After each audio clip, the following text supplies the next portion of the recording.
You know, up until a bit ago, I was Alice. Just Alice. Now, I'm that Alice, the one folks whisper about when they think I can't hear 'em.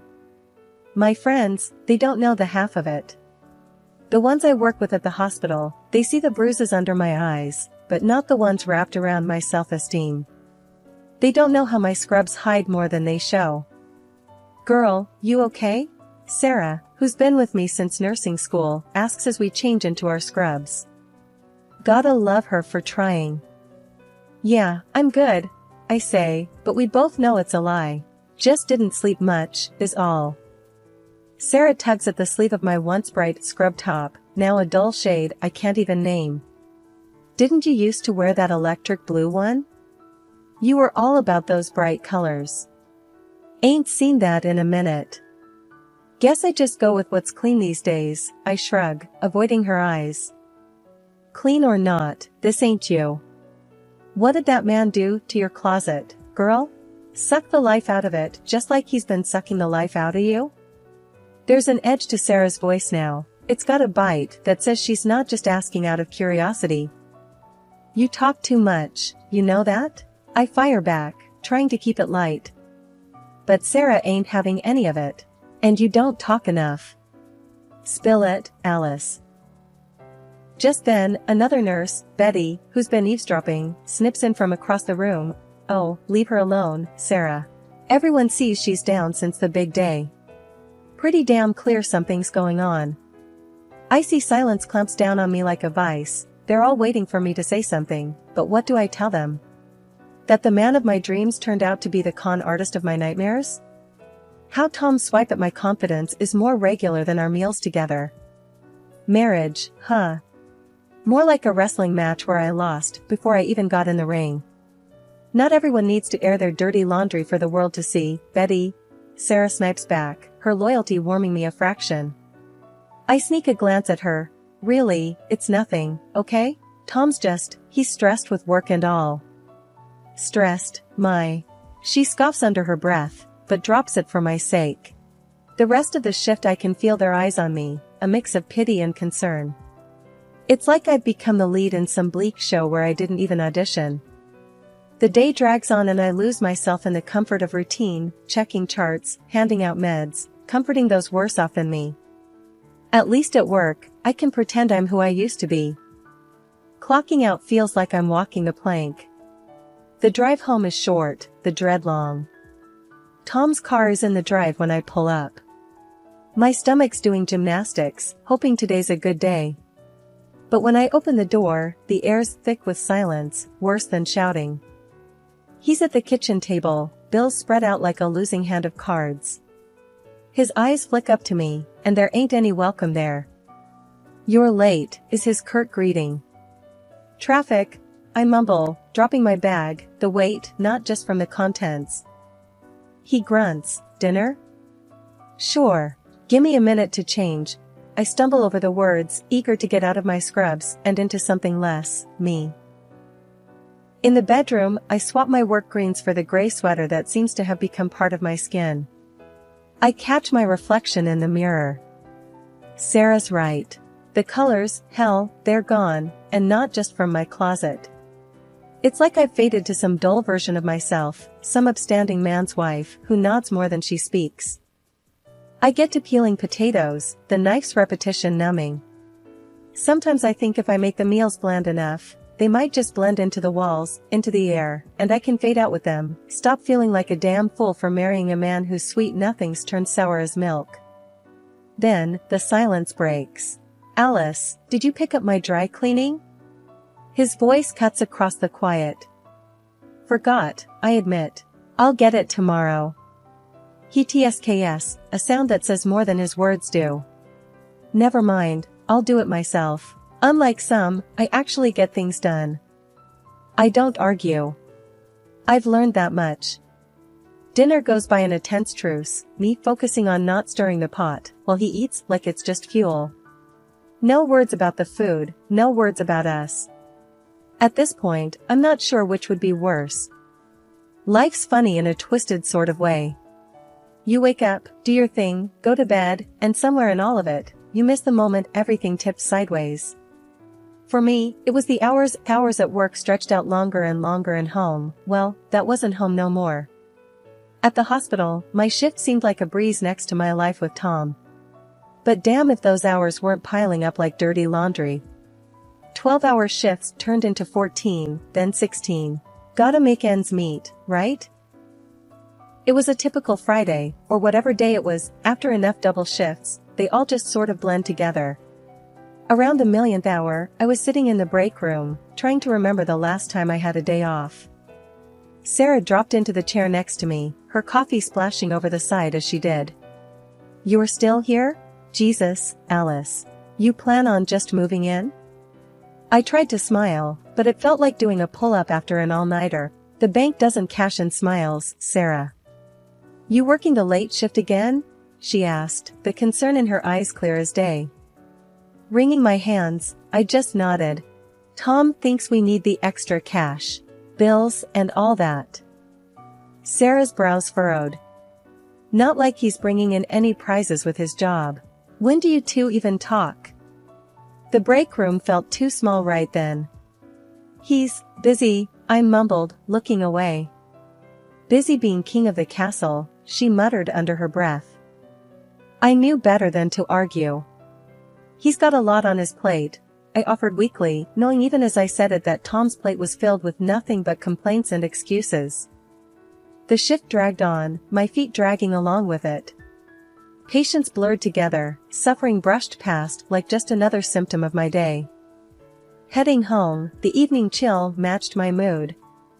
I stepped into the house, the silence greeting me like the unwanted neighbor it was. "I'm home," I announced to the emptiness. Tom appeared from somewhere, a sour look on his face. "Great, you can make dinner now. I'm starving." "Sure, Tom," I agreed, dropping my bag by the door. I was too tired for a fight, too tired to stand up and tell him that actually, no, I wasn't put on this earth just to make his dinner. Later, after I'd served a meal I couldn't taste, Tom was jabbing at the proteins and carbs on his plate like they'd done something to insult him. "What about that electric bill? They'll shut us off if you don't pay it." "Yeah, I know," I said, "I'll take care of it tomorrow." "And the car needs service." He didn't look up from his plate. "That costs, you know." "Your pile of shifts actually doing anything to help with that?" I swallowed down the lump in my throat. "Seems like it never ends, huh?" Tom snorted. "Sure doesn't. Especially with your pathetic checks. Why I always gotta deal with this crap." Excuses were on the tip of my tongue, a defense ready to spring to my lips, but what was the point? He had his mind set. So I bit down on the words, bit down hard. Later, in bed, I stared at the ceiling. I'd spent so long thinking that if I just kept at it, kept working and washing and saying yes, that maybe things would turn around. But those hours at the hospital, they were shrinking my life down to something I didn't even recognize anymore. And Tom? He'd already faded from the picture. The sound of keys in the door had a way of making my stomach drop. It was like Pavlov's dogs, if Pavlov's dogs had in-laws from hell. Carla and Martin, Tom's folks, had this knack for showing up just when I felt I was about to catch my breath. I hear them before I see them, their voices cutting through the silence of my supposed sanctuary. "Alice, darling, I hope we're not intruding," Carla calls out, and yeah, she knew she absolutely was. "I made some coffee, Alice dear. Hope it's not as weak as last time," Martin chimed in, and I couldn't help the eye roll. Not that they'd even notice if they saw it. Like unwanted clockwork, there they were in my kitchen, wearing their Sunday best on a Tuesday night, peering over my shoulder. "Have you done something new with your hair, Alice? It just seems so limp." Carla's words are like sandpaper, all grit, and no care. Martin, not wanting to be left out of the insult party, adds his bit. "And how's our Tommy? You keeping him happy? You know, a happy husband is a happy life." I'm nodding, slicing through carrots with more force than necessary. "Tom's fine. And it's happy wife, happy life." Carla laughs, a sound that's like nails on a chalkboard to me.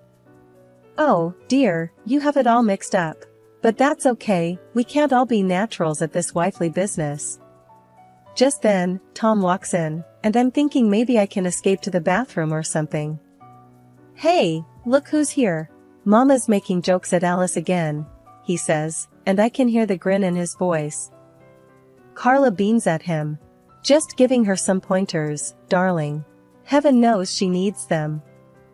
I clench my jaw, watching Tom laugh it off. Alice, babe, why don't you freshen up a bit? You look tired. It's like I'm not even there, and they're discussing the weather or something equally as bland as Tom asks his parents about their day, like I'm the help who's just left the room.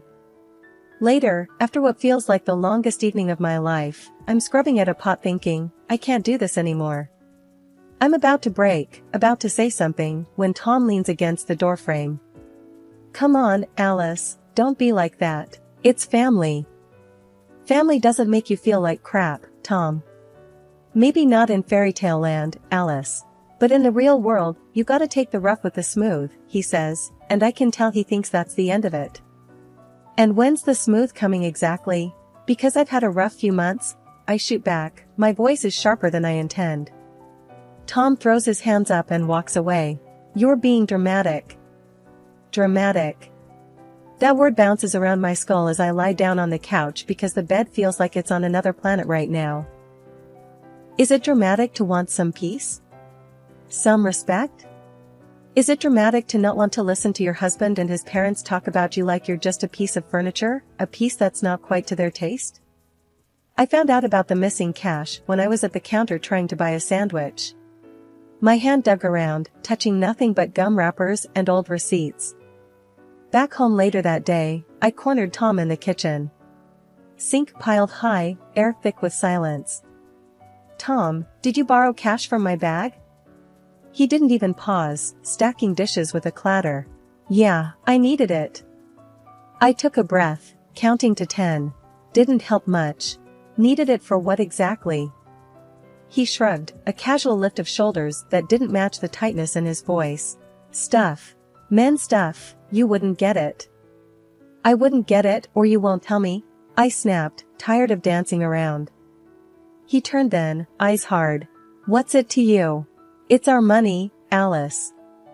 What's mine is yours, and what's yours is mine. I felt a chill then, deeper than the words he spoke. So you just take it? Without asking? What do I need to ask permission for, huh? I'm the man in this house. There was that word, man, like it explained everything. But mostly, it just explained why I felt alone even when he was right there. So what, I just have to guess when my stuff will go missing now. He glared, and a part of me wished he'd just yell instead of looking at me like that. You get what you give, Alice. Remember that. I wanted to scream, throw something, anything to show how this felt. But I was so damn tired. You think I don't give? Look around, Tom. Look at this house, at me. I give till it hurts. He didn't reply, turning back to the sink, and we both knew he had nothing to say.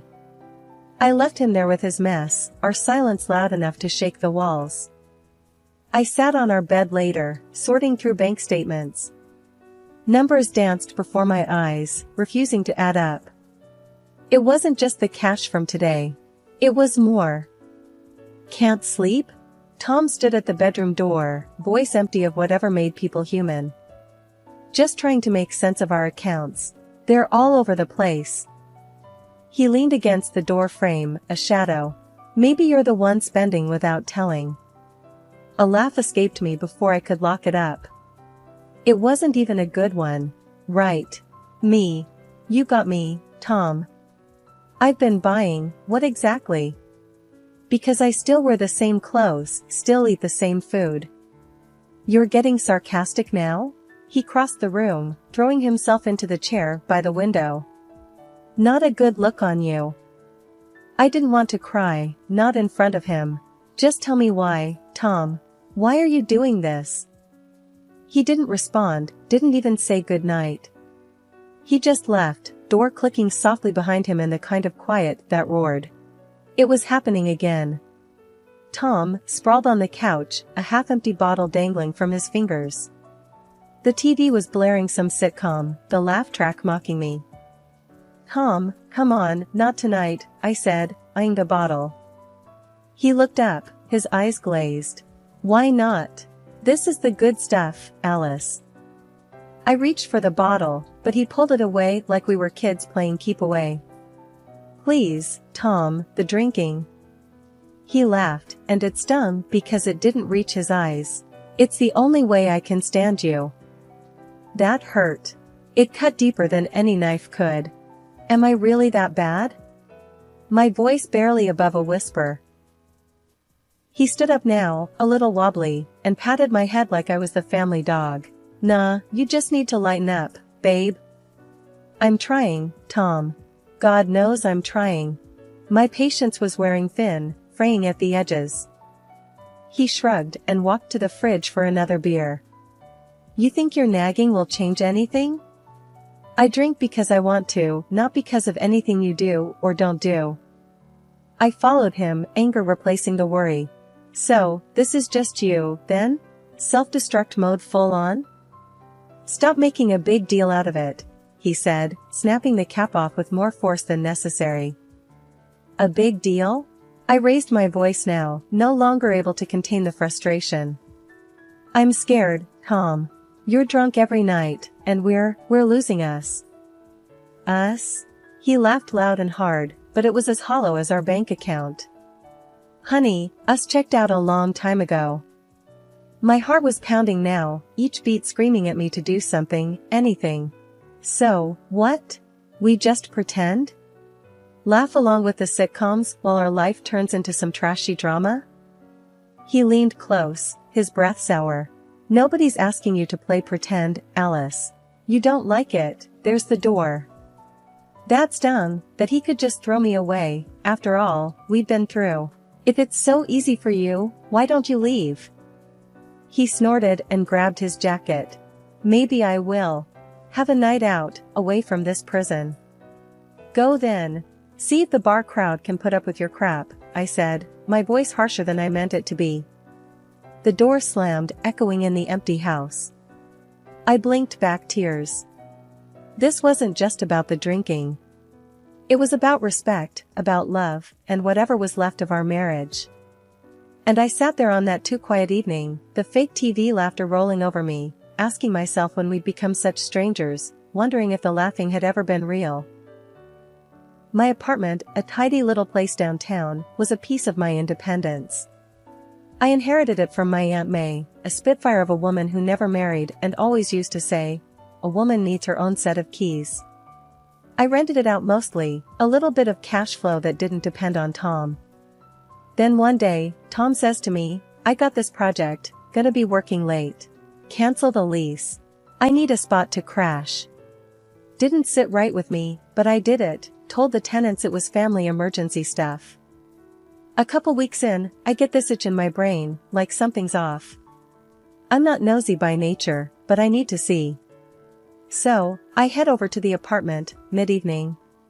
I had the spare keys since Aunt May's time. I walk in, and there it was, a whole other life sprawled across my inherited linoleum. Tom, with some woman I don't know, too cozy in the apartment that once belonged to my aunt. My heart didn't just break, it snapped like cheap plastic. His head turns, that grin spreading across his face. The kind of grin that means trouble. Why so surprised, Alice? It's not like you're fun anymore. Something in me went cold, like the freezer where Aunt May used to keep her vodka. Fun, I spat the word out like it tasted bad. So this is your idea of a late night at work? He yawned, stretched like he wasn't just caught in the wrong. Relax, Alice. It's nothing serious. Just blowing off steam, you know? I looked past him at her, sitting on the edge of the bed, grabbing at the sheets. You two have fun, I said, the words sharp as the keys in my pocket. Then I turned, marched myself straight out of that apartment, the door slamming shut like a gavel coming down. Tom just laughed, that ugly laugh of his, as I walked away. But that apartment? That little space was the last thing Aunt May left me. It was supposed to be my safety net, not a web of lies. And in that moment, I saw the whole thing for what it was, a farce. Tom never wanted a place to work late, he wanted a playground. I wasn't gonna be the fool in his game. Not anymore. That was the revelation, not just Tom and his mistress, but the truth that my keys, my independence, was the real love affair I needed to rekindle. Walking into what used to be our home, the place felt suffocating. There I was, in the thick of it all, forcing myself to skim through years stuffed in drawers and closets. Each shirt I folded was like turning a page I had read two wrong times. Every piece folded was another "I'm done." I didn't even need the heavy air to tell me, every corner of that place was yelling it at me anyway. The dusty photo frames caught my eye, and for a hot second, I considered wiping them clean. But, nah, let the past catch dust. I pulled out the suitcase, the one with a broken wheel, oh, the irony, and started packing up. "Hey, you're making quite a racket there, aren't ya?" His voice cut through from the living room, pulling up memories I'd rather keep boxed up. "Just packing what's mine," I called back, my voice steady. "Taking the good wine glasses?" he jabbed, half interested. "Don't need 'em. You can toast to your crap alone." A grunt from him, and the sound of his boots on the tile. I kept my focus on the suitcase, no, not even a glance his way. "Where you gonna go?" he tossed out, casual, like he's asking about the weather. Away. That's all he needed to know. "Need some cash?" The offer was flippant, almost mocking. "Keep your money." My voice was ice. "I'm good." He grunted again, coming closer. "Never thought you'd walk out." Neither did I. Surprise, surprise. "This how it's gonna be, then?" "One foot in front of the other," I replied. That much was clear to me. A scoff. "You think you'll make it out there?" I zipped up the suitcase, my answer firm. "I'll survive." "You know, you could stay." "Stop. Just stop." He fell quiet then. He knew. I knew. This was overdue. The suitcase full, I snapped it shut. That click was louder than any door slam. I dragged the lopsided luggage behind me, the wonky wheel tapping out my exit rhythm. The silent exodus, no dramatic goodbyes, no audience to my leaving. Just me. Just like it was gonna be from now on. 2 years had gone by when my past decided to make a comeback. I had just emerged from the hospital with spring in my step when I saw them. Tom, looking like a kicked dog, and his mom, who always had a word or 10 to say, hovered near the entrance like dark clouds. "Alice," Tom broke out, sounding like he owned the place, which was rich, considering the mess he'd left me in. "We need you back." The audacity hit me first, then the laughter. It bubbled up, before I could even think to stop it. His mom chimed in, wringing her hands like she was washing the world's guilt off them. "It's terrible. We're drowning in debt, and after his dad's stroke, we need someone to take care," she rambled. Tom straightened up and said, "I'm willing to forgive you and let you come back." His words came out like he was doing me a favor. I could only laugh. I laughed till tears threatened the corners of my eyes, not of anguish, but a release of something heavy, a chain of the past falling off. That's when a man's voice cut through the tangle. "Everything okay here?" We all turned.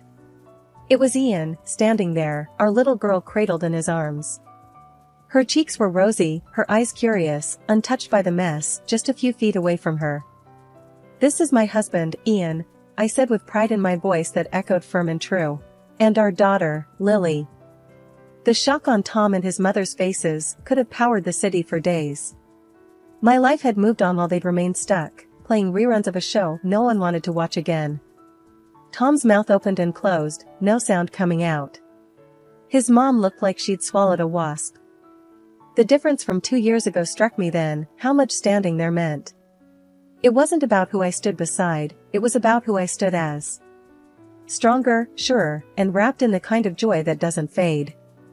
I steered Ian and Lily away from the demands, the debt, away from a history that could only ever be just that, history.